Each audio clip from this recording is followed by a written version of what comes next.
हरे Krishna, Radhe Radhe. Show friends, आज की video में हम बहुत ही अनोखी और एक चमत्कारी भक्त की हम कहानी सुनेंगे जो बहुत ही अद्भुत है। आंखों में आंसू आ जाएगा।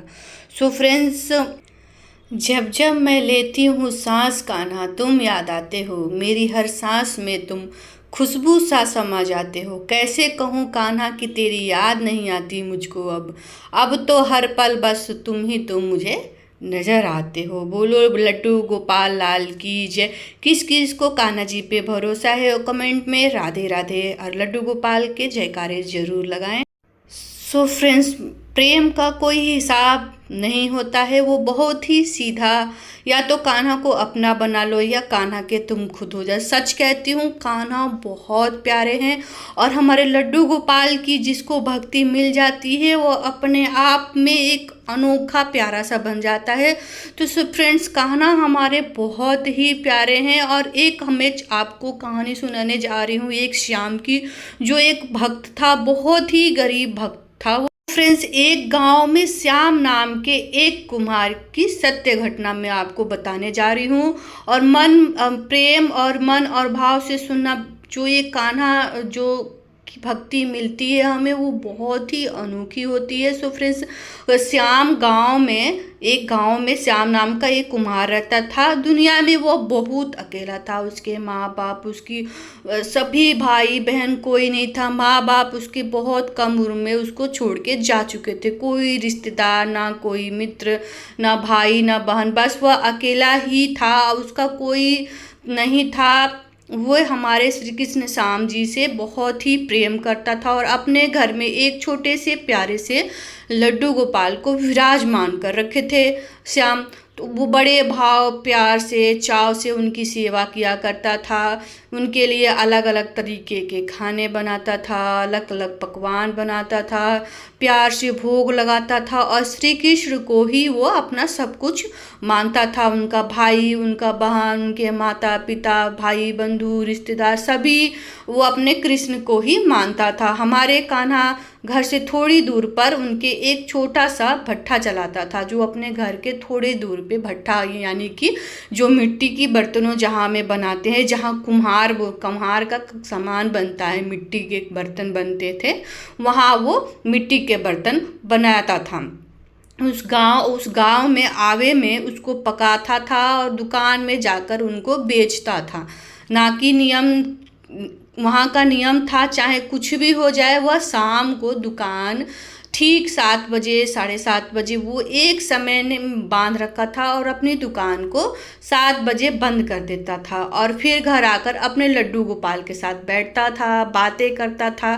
पूरा दिन में वह कुछ नहीं कमाता था। उसका कुछ हिस्सा गांव के मंदिर में भी जरूर चढ़ाता था। वो जो भी कमाता था, किसी दिन नहीं भी कमाता था, फिर भी वो गांव के मंदिर में दान करता था, चढ़ाता था, चढ़ाता था। मतलब देखो, वह ऑलरेडी खुद ही इतना गरीब था, खुद ही इतना बहुत ही गरीब था, फिर भी वो अपने पैसों में से दान दक्षिणा कुछ भी निकाल के उसमें मंदिरों में दान करता था। उसको कोई लालच नहीं था, पैसे की जोड़ने की हाय नहीं थी कि मान लो जी हमें इतना पैसा कमाना है, यहाँ कमाना है, वहाँ कमाना है। उसको हाय पैसे की नहीं थी।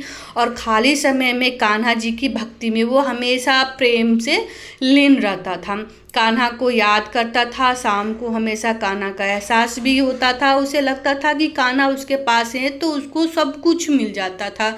या हम यह भी देखो, श्याम जी की जाने वो कहाँ से जाने बर्तन बनाते थे। हमेशा राधा कृष्ण राधा कृष्ण राधा कृष्ण बर्तन बनाते समय वह कहता था। कृष्ण बस यही बोलता रहता था। गांव वाले उनका बहुत मजाक उड़ाते थे श्याम की। जो उसको हमेशा यही लगता था कि दुनिया में अकेला नहीं हूँ मैं मेरे सुख दुख का साथी मेरे कान्हा हैं। कान्हा जी हमेशा मेरे साथ हैं। अच्छा, शाम में ना बहुत दया प्रेम भाव बहुत ही था। हर किसी की मदद किया करता था। वो तैयार रहता था, जो रोज घंटों वहाँ बैठा श्री कृष्ण की प्रतिमा से बातें करता रहता था। उस समय ऐसा लगता था उसको कि जैसे कान्हा जी उसकी बातें, सारी बातें उसकी सुनते थे। जिसने आस पड़ोस के सभी लोगों को जब श्याम को कान्हा की इस तरह से देखा तो प्रतिमा की मूर्ति लाई हुई है उसने देखा, देखते ही वह पूरे मूर्ति से बातें करता रहता था। तो लोग, गांव वाले कहते थे कि लगता है कि ये पागल है, कोई नहीं है इसका ना, तो ये पागल है। हमको यही लगता था कि मेरे कोई भाई बहन नहीं है, जो भी है मेरे कान्हा है, चाहे वो उत्तर दे या ना दे, पर मेरी हर बात को अच्छे से सुन रहे हैं। अच्छा, एक बार यह भी हो गई कि उनकी भक्ति की बात ना था और उनके जीवन का एक प्रसंग बताती हूँ। एक बार शाम की जिंदगी में एक बड़ा तूफान आया, उसके भट्ठे में आग लग गई और लगने कुछ ऐसी विडंबना हुई कि वह उस भट्टे के अंदर ही फंस गया। शाम ने बाहर निकलने की बहुत कोशिश की पर आग बहुत ज़्यादा फैली हुई थी और वह बाहर नहीं निकल पा रहा था। उसे लग रहा था कि बस अब यही उसका जीवन का अंतिम समय है। वे मन ही मन अपने कान्हा को, अपने कृष्ण को, अपने लड्डू गोपाल को याद करता था। उसे अब अपने आप से ही ज़्यादा लड्डू गोपाल की चिंता थी कि वह मन ही मन राधा रानी को, गौ माता को बोल रहा था कि राधे प्यारी, मेरे गोपाल जो है लड्डू गोपाल घर पर अकेले हैं, अब मैं तो ना बचने वाला हूँ, तुम्हारी अब ये जिम्मेदारी है कि तुम उनका ध्यान रखोगी। और राधे, देखो कान्हा ने खाना नहीं खाया है, बहुत छोटे हैं, बस उनको जीवन पवा देना। और मतलब सोचो, भाव देखो, खुद आग में वो श्याम फंसा पड़ा है, जान के लाले पड़े हुए हैं, अभी भी वो चिंता लड्डू गोपाल जी की ही कर रहा है। आँख की भयानक चपेट में चारों ओर फैली थी वो, कि एक कंबल लपेट कर उसके पास कोई बैठा हुआ था। अभी उसे महसूस हुआ कि उसको जो कान्हा है, जो श्याम है, वो एक कंबल में लपेट कर, जैसे उसे लगा कि कोई उसको कंबल में लपेटते हुए उसे भट्ठे के अंदर आया। वह उसे देख पाता उससे पहले कि उसे गोद में उठा कर देखते ही देखते वह जलती हुई दुकान से बाहर आ गया। शाम को एकदम गर्मी से राहत मिली और उसने अपने ऊपर कंबल हटाया। चारों तरफ गांव वाले खड़े हुए थे, उनका शोर था। जब पानी में डालने के लगे थे जो सब, उसने पूछा कि मुझे बाहर किसने निकाला। तब जब गांव वालों ने बताया, क्योंकि वो बार बार श्याम पूछ रहा था कि मुझे किसने बताया, क्योंकि मैं तो बहुत भयंकर आग में फंसा हुआ था। तब गांव वालों ने बताया कि कोई बहुत दूर का था, वो कंबल में आया और तुम्हें उस आग में, भट्ठी वाले आग से तुम्हें लपेट के कंबल में बाहर से, अंदर से और बाहर छोड़ गया। और हम लोगों ने उसका चेहरा नहीं देखा, तुम्हें वो तुरंत बाहर ले आया, तुम्हें छोड़ा और फिर वो चला गया। तभी से श्याम सोचने लगा, ऐसा कौन सा व्यक्ति है जो मुझे उतनी भरी आग में, इतनी लपेटों में, जैसे आग धधक रहे थे उसमें कोई बच नहीं पाता, तो बाहर से कोई अंदर आया, उसको कंबल में लपेटा और फिर बाहर छोड़ के अंदर से वो कहाँ चला गया, आखिर वो कौन होगा।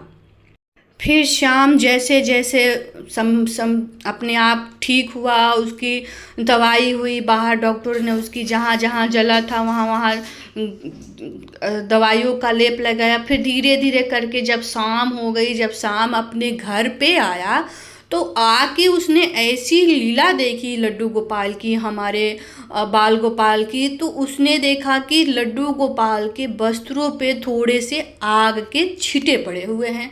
तो श्याम सोच रहा था कि मैं तो सुबह की पूजा भाव, दीपदान करके, जो भी प्रेम भाव से मैंने पूजा किया था वो तो मैं सुबह ही करके गया था, ये शाम को लाला के कपड़ों पे ये दाग कैसे लगा है, आग के छींटे कैसे लगे। तब जाके श्याम को एहसास हुआ कि बस करो, ये मेरे लड्डू गोपाल ही हैं जो मुझे बचाने के लिए गए थे। तो इस तरह ने श्याम जो है लड्डू गोपाल की महिमा का साक्षात दर्शन किया। फिर लड्डू गोपाल जब रोए, लड्डू गोपाल के पास जब श्याम रोने लगा कि हे बाल गोपाल, आपकी मैं इतनी सेवा करती हूँ, लोग मुझे पागल बोलते हैं, तो कृपया कर मुझे ऐसे संदेश दीजिए कि ताकि मैं जान पाऊँ कि आप ही मेरी रक्षा करने आए थे, ताकि मुझे भी तसल्ली हो, जैसे मुझे तो वैसे भी पता है कि जो है आप ही मेरे लिए सब कुछ हैं। तब जाके लड्डू गोपाल ने उसको शाम को आके साक्षात बताया कि हाँ मैं हूँ, क्योंकि तुम निस्वार्थ मेरी पूजा करते हो, मेरी सेवा करते हो, देख रेख करते हो, और जो मैं हूँ वो सब कुछ तुम्हारा हूँ, तो इसीलिए मैं ही तुम्हारी रक्षा करने गया था। और जो भी भक्त मेरी प्रेम भाव से पूजा भाव करेंगे मैं उन सभी की रक्षा करूंगा, क्योंकि मेरी भक्ति में ही मेरे भक्त का विश्वास जुड़ा हुआ है, इसलिए मैं अपने सारे भक्तों की ऐसे ही देख रेख करूंगा।